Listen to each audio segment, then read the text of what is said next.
Hello, friends, and welcome to Boot Room, the show where we look ahead to Ipswich Town's game. And tomorrow, Mark Heath, Andy Warren here with you, is a trip to Doncaster Rovers, a game which on paper, much like the game against Gillingham at the weekend, looks like a win for Town. It certainly is a game they need to win. They must win in terms of chasing the promotion places. But Doncaster had one hell of a result at the weekend, winning at Sunderland. So how are you feeling going to this one? Second half of a back-to-back that we kind of went into knowing that Ipswich needed to do the business. Just about did the business in the first one, but as you say, this Doncaster game looks a little bit different, even than it did before things kicked off on Saturday. They've won at Sunderland. They've beaten MK Dons away from home fairly recently as well. So in many ways, similar to the Gillingham game, a team that Ipswich have handed out a smashing to earlier in the season, 4-0 against Gillingham. They beat Doncaster 6-0 at Portman Road. But this time, Doncaster have got a different manager, Gary McSheffrey, in charge now, just as Gillingham did. And I think we're probably going to be in for a similarly tight affair, I would say, in this one that would need to be ground out and won. Can you see this? You say it's going to be a similar sort of game in terms of the expectation going into the game. Clearly, as you say, Town won 6-0 when they played Doncaster early in the season, albeit a very different situation now at Doncaster. But we talked about going into the Gillingham game, having to be patient and maybe not expecting an absolute tonking. Is this a similar kind of job in terms of expectation management, would you say? Yeah, I think so. I guess maybe the expectation has even sort of changed after Ipswich's Saturday. Maybe I think Kieran McKenna would tell you that they went into that game from the start of that week thinking that, you know what, this isn't going to be easy. I'm not sure that many sort of supporters or even ourselves would have quite appreciated that. But I think maybe having seen how Saturday played out, we might all go in with a little bit more kind of sense of realism potentially, which could help. That could just everybody being on the same page could help maybe. But yeah, I do think it's going to be a similar story. I don't think it will be quite as kind of grind fest as Gillingham made it, because Doncaster at home. I think there'll be a bit more of an expectation that they're maybe a little bit more open, and that might explain, Mark, their home form, which hasn't been very good. They've been beaten quite heavily at home of late, haven't they? And their successes have been on the road. So maybe Doncaster are better when they're tighter away from home. Maybe, who knows? Yeah, certainly their home form has not been good. I mean, the form generally, obviously, their bottom of the table has not been good, but home form they've really struggled. Some heavy defeats recently. Before we go on to team selection and the usual chat around that, Andy, let's make no bones about it though. This is a game that Ipswich Town have to win, isn't it? Yep, 100%. Some tough old games down the road. Margin for error very small. We've been talking about this for months and months, all the way back to August and September, which have completely changed this season for Ipswich Town, playing catch up ever since. They've shown signs they can do it. They've won 5 out of 7 under Kieran McKenna, and if they keep going at that rate between now and the end of the season, they should make the playoffs actually quite comfortably. The average over 10 years to take 6th is 73 points. Keep going at this rate under McKenna and they'll reach 78. So on paper, keep going like this, they make it. But we know down the road there are games against Rotherham, Wigan, MK Dons, Plymouth, Oxford, Portsmouth. Some much tougher tests down the road that become all the more tougher if you're going in them having to win them. And if they don't win games against bottom of the table Doncaster, then you're just giving yourself more work to do.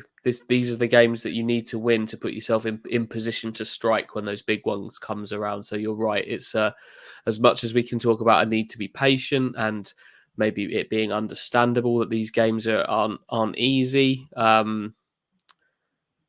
They have to win them. They really have to win them. Otherwise, they're just going to make an already tough job even tougher. Well, let's have the usual team selection chat then, Andy. There is a couple of questions going into this game. Clearly, at the weekend, we saw somewhat surprise selection of Joe Pigott starting from out of the blue. And we know going into this game, Wes Burns picked up a knock on Saturday. We know Sam Morsey, this is the final game of his ban, so there's questions there. So how would you approach team selection here? You'd have to argue the back four, we don't really need to discuss, do we? They pick themselves, but it's the rest of the positions further up the pitch. I'll flash your team up so we can talk about it as you show your working. Yeah. So yeah, as you say, Walton, Donassi, Wolfenden, and Edmondson will more than pencil those in. We'll use a B2 grade pencil. They're in heavy lead on the paper. I would say there's a question mark over every other position on the pitch, other than those four right now in a 3-4-3. Wes Burns, as you say, could well miss this game. We don't know. You'd have to think he's a very real doubt, having limped out of the game at the weekend. I would go Kane Vincent-Young if he's available on the right side. No press conference with Kieran McKenna ahead of this game, so we don't know exactly the status of these guys. But if he's available, I'd go Kane Vincent-Young on that right side. The left side's interesting. I think he'll stick with Dominic Thompson. But if I was Matt Penny, and indeed if I was myself, I would be thinking quite heavily about whether Matt Penny is actually a better fit for that side of the pitch. Dominic Thompson's a good player. We've seen him play well at Portman Road before. You can see that he's a good defender. I would argue that Matt Penny's maybe a better fit for a kind of a wing back role than him from what I've seen so far. So that's a question. But the biggest issue for me is the midfield pair. We've seen, as you say, Morsey's got one game left of this ban. As things stand, they've won 2 and lost 1 of the 3. If they could get out of this with winning 3 and losing 1 of the 4 without him, that would be big. But they missed him. They've definitely missed him. They've missed his drive from the midfield since McKenna's come in and things have switched about a bit. He's been really important to this side for me, getting some drive in the midfield. Last 2 games, the midfield hasn't functioned well enough at all. The first one was Tyreek Backinson and Idris El Mazouni at Sheffield Wednesday. Then Lee Evans and Tom Carroll took up that mantle at the weekend against Gillingham. I'd split those pairs up, and if it was me, I'd be going for Lee Evans. I like the way he can sweep around and move the ball around, but then maybe play Idris El Mazouni next to him and see if you can get him moving the ball forward a little bit. So that's midfield, Mark. But there's still, I would say that, like I said, there's every position on the pitch can be debated, and then we've got the front 3 to talk about as well. Would you like me to continue? Well, just on the El Mazouni thing, we've talked a lot. Obviously, you mentioned there about how much they miss Morsey, and Stuart Watson particularly has talked this season about El Mazouni being the most natural fit in terms of replacement. That's something you'd obviously agree with, would you, in terms of bringing him in? Yeah, lightly I would. Most natural fit, yes. I think he's a very different player to Sam Morsey. I think he's more of a.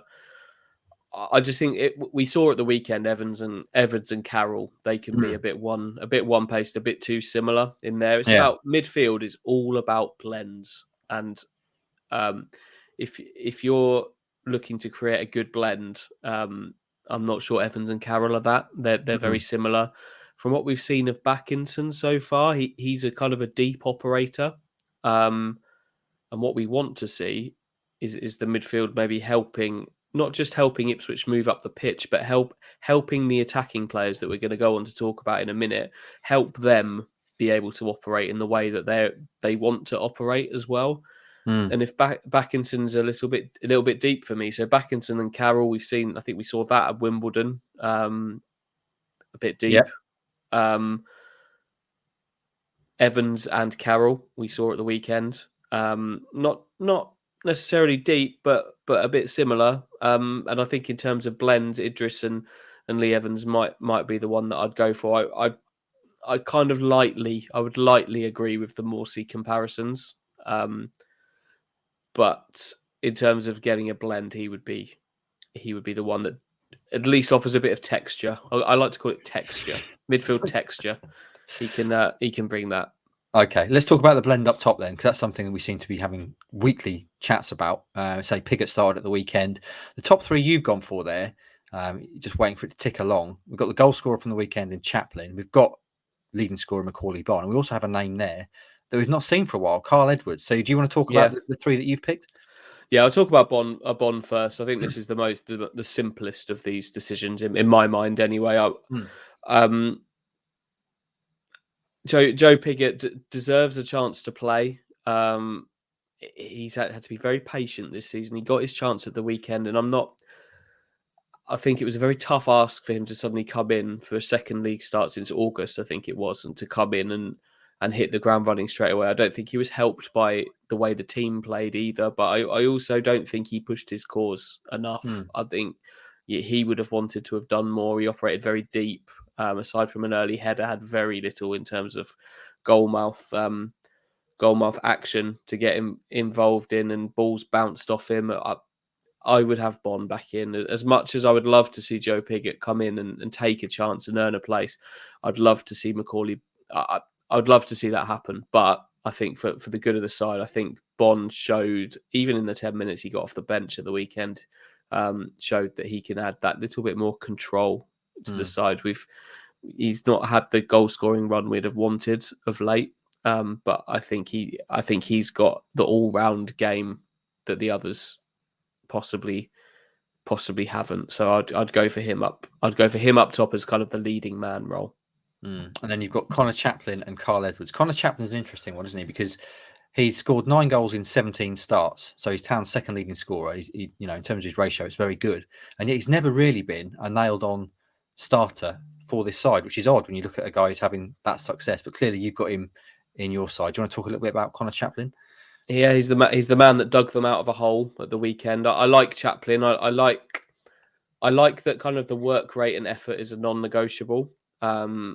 You know that you're going to get someone that's going to go in and work hard. It doesn't always come off for him, and I don't think he played particularly well at the weekend. I think he was operating in the wrong areas. Not all his fault. Also, that just the way the team was functioning.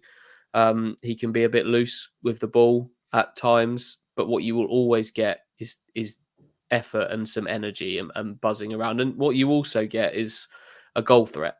Clearly, he's a goal threat. He's got these little pockets of space he likes to pick up kind of around the edge of the box, and he can hit a ball hard and accurately. And is a goal threat. He dug them out of it at the weekend, and I think you have to start him. You have to start him again. The other position in this front three is an interesting one because I like having James Norwood in the side, but I'm not sure he operates best off the left.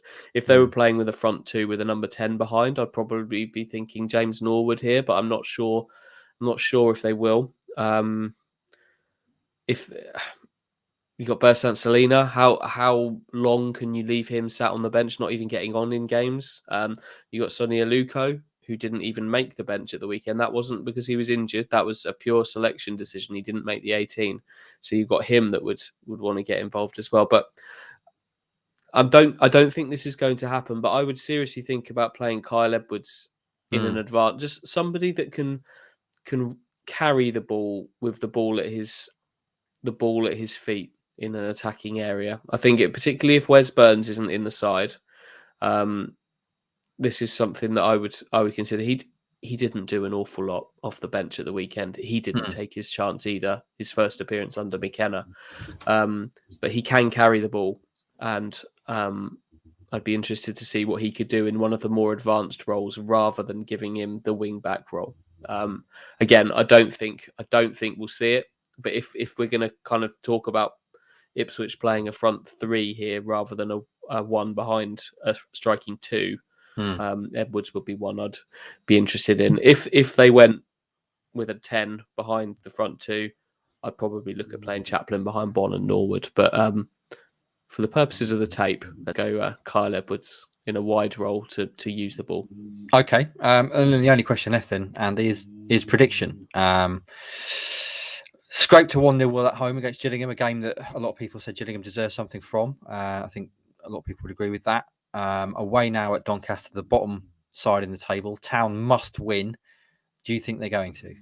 Yeah, I do. I think I'm going to go for another 1-0 win, but quite a different 1-0 win. I think it will feel a little bit more comfortable. I think they've given themselves. We've talked about a non-negotiable kind of back four here, haven't we? Of Walton, Danasi, and Wolford and Edmondson, and by and large, they've been very solid. They're there for a reason. I could see them keeping a clean sheet in this one. I could see them scoring a bit earlier than they did and functioning a bit better than they did at the weekend and winning this 1-0, but feeling a bit different about this one than we did coming out of the Gillingham one.